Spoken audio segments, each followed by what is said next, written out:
Nice. Hi, my name is William Greenlaw. I'm a junior in Fort Timer House. I'm running for UC Preston. Hey, I hope y'all are doing well. My name is Will Morris. I'm also a junior in FOHO. I'm running for vice president. We're focusing on three different parts of social life on campus: issues of mental health, the sexual assault problem on campus, and social spaces. Yeah, and our idea basically is social spaces are very important, and that is a third of our platform, but we want to put mental health and sexual assault at the forefront, at the top. One of the biggest problems with mental health is that UHS is not as accommodating as it should be. And let's start with diversity. You'll find that a student of color approached UHS, talked to a staff member, and the staff member told them that violence is in your culture. A BGLTQ member walked into UHS and had to try to have a consultation, and they literally had no idea what to do. And they may mean well, may mean all the well in the world, but if they aren't acquainted with these issues, then they can't be serving the students. We need to be able to convince and lobby the administration to make their counseling staff much more diverse, because otherwise we're leaving way too many people out of the process. Yeah, so for more like longer term ideas, so we believe that it's really important for organizations to go to the forefront and have workshops to get over the stigma of mental health. And we think to do that, for both mental health and we'll talk about later with sexual assault, we think we need to help incentivize these groups to take the step and to use this funding that's on the UC to encourage them to take these steps to work on it within their own community.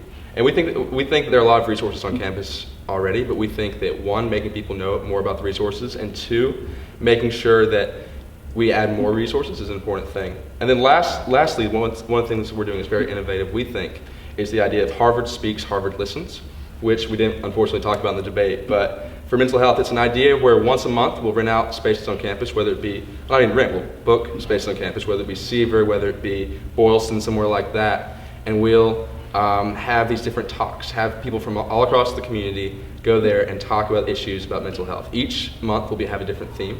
One might be body image, one might be pressure for midterms, one might be job searches, and we'll have people talk with each other, come together and have sort of a four-door situation to get rid of the stigma about expressing yourself. Exactly, and the power of that idea should not be underestimated. I recall reading the Crimson in the Body Talk article that Cabral was the person who was quoted, and they said that one of the biggest issues that people have with issues of mental health is that they feel like they're alone, that they're isolated, and that no one cares. And so the power about talking about the issues and destigmatizing the shame that folks feel is honestly an incredible thing that I know that we can do if we come together.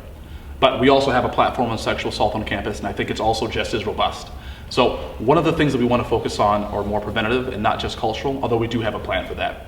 We want to work with organizations and have the UC grants process reward them for instituting sober party monitors.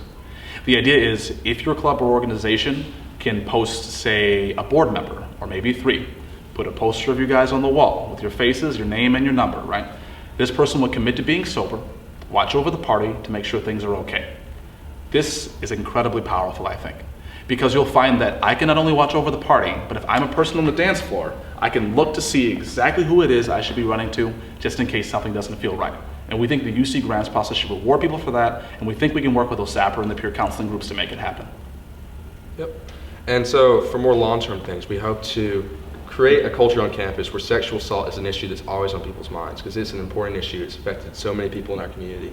So what we're hoping to do is have, as part of the sophomore orientation process, something that Lowell and Mather already do, is to have the sophomores come early so that they're able to become better integrated into the community and better integrated with community ideas. And that includes the idea of affirmative consent and what it means to receive affirmative consent.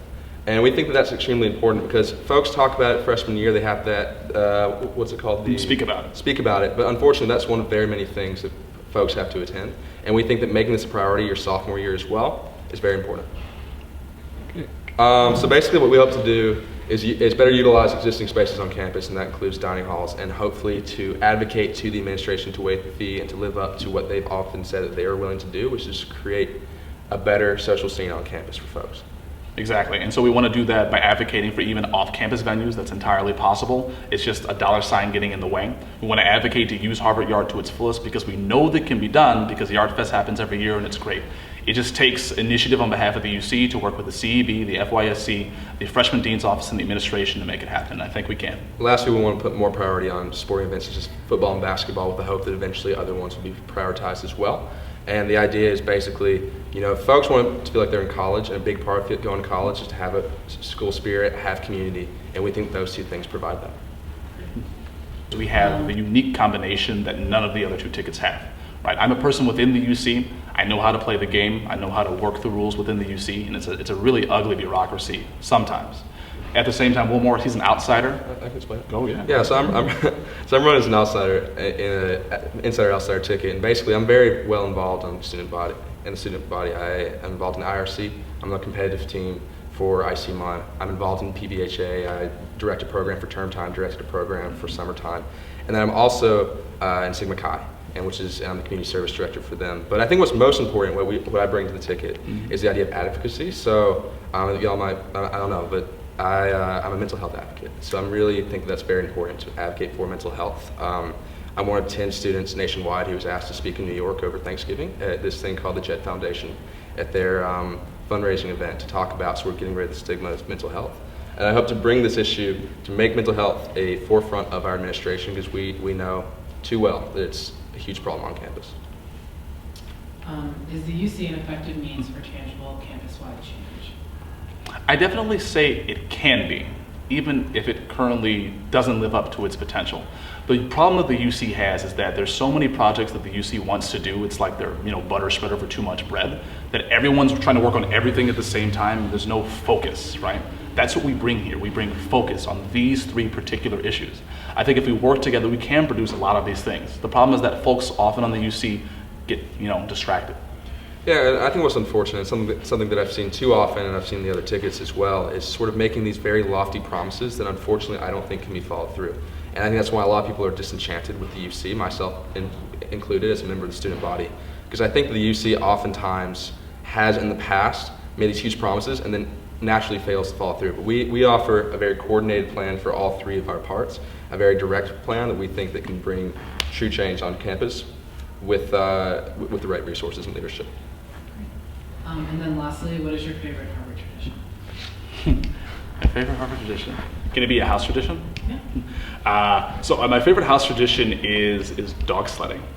Fort Summer House goes dog sledding every winter, and I think it's an excellent way for folks in the house to get together, because it's a part of a large set of house programs that FOHO offers that aren't just party based.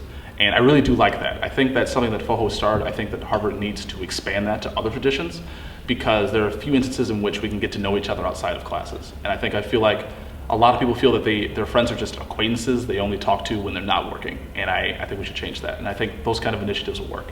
Yeah, and mine will be a little bit less, I guess. I think that's a great answer. Yeah. My answer is different. My favorite Harvard tradition is definitely Primal Scream. I think it really, in my opinion, represents what Harvard in particular needs more than anything, which is a way for people to stop taking their work, stop taking themselves as seriously just for a night, and to come together as a student body and go crazy. And it's a lot of fun.